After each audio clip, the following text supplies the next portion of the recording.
ball bearing pivots.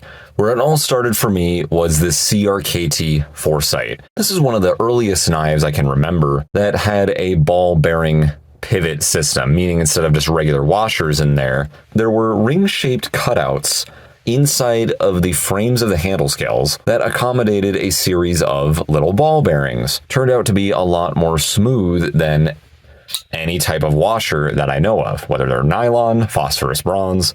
It didn't matter. These ball bearings seemed to trump them all. Not sure exactly where it all began with ball bearings, but as far as production folders go, this is the first one I can recall that had a ball bearing pivot system on it. What CRKT called the IKBS system. They still use it to this day. It wasn't until many years later, almost a decade, where these ball bearing pivots became more normalized in the folding knife industry. These days, there are a plethora of knife companies using ball bearings on their pivots. CJRB, Civivi, Kershaw's using them now. Even oddball companies, Elite Tactical, super smooth. Look at that.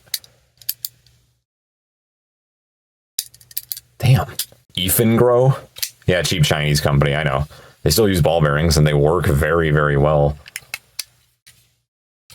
No wrist movement needed. It's completely manual folder. We got a big, heavy, chunky blade here. Very effective. Let's step back to the late 2000s, early 2010s. That's kind of where knives started for me. That's when I started getting into them. This Boker S2 right here is an example of a knife that does not have ball bearings. Just regular washers, phosphorus bronze, if I remember correctly on this model, which is a very popular one back in the day. These still work well as long as the knife is designed well. If the ball bearing detent, we're not talking about the pivot, we're just talking about the liner block right here, that little ball you can see at the end of the liner. If that's designed correctly, if the tension's all timed well, you can flick these manual folders out, no problem. You don't even need the ball bearings. But that being said, they are noticeably more stiff. If I freely try to open it up, I gotta work a little bit harder at it. If I try to open this knife up at its current tension without any wrist movement, just moving my index finger, that's about as far as I can get it to go. You gotta typically give these flipper knives, especially the older ones, a little bit of a wrist flick.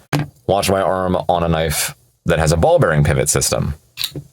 No wrist movement needed whatsoever. And this is also a very big, heavy blade. So smooth, so effective.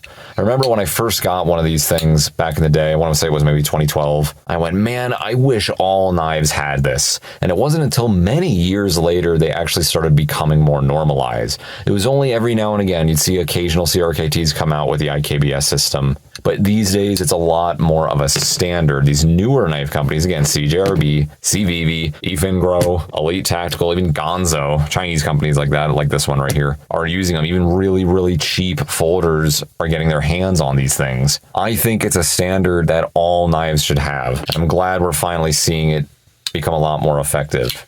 Now, you can always just loosen the tension on a knife that does not have ball bearings if you're having trouble deploying them. But the problem is when you do that, you loosen the lockup. You'll develop side-to-side or horizontal play at a certain point.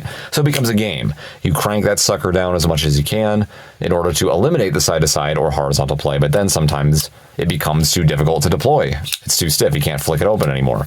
Some people didn't really care. Some people just went, well, I don't care if I can't flick my knife out very easily. I just don't want any blade play. And you had people who are on the opposite side of the spectrum who said, I don't need my knife to lock up like a bank vault. I would just get a fixed blade for that. I want my knife to deploy quickly. Well, with these ball bearings, we get the best of both worlds. You can really crank these suckers down, get bank vault lockup, and still have that lightning fast, easy deployment. And it's 100% manual. It's interesting to watch the technology progress. I went from seeing this IKBS thing become an occasional experimental pivot system. Some people liked it. Some people thought it was like, well, I mean, there's ball bearings in there. Aren't they going to fall out if you take it apart? But then later they started upgrading to washers that were embedded with ball bearings rather than an actual loose ball bearing track. And that seems to be more of a standard. Some knives occasionally still use that, but the end result is the same. Even these cheap, look at that. So smooth. Love these things. I absolutely adore ball bearing tracks. I think all knives should have them. What do you think about ball bearing pivots? Is there any disadvantage I didn't think of? Is there something you don't like about them? Or do you also agree that all knives should have them in the 2020s? Please let me know in the comments down below. Thank you so much for watching. Feel free to subscribe, hit that little bell notification if you do not want to miss weekly knife and gun videos. Feel free to support me on Patreon, link in the description. Thank you so much for watching. Mannix out.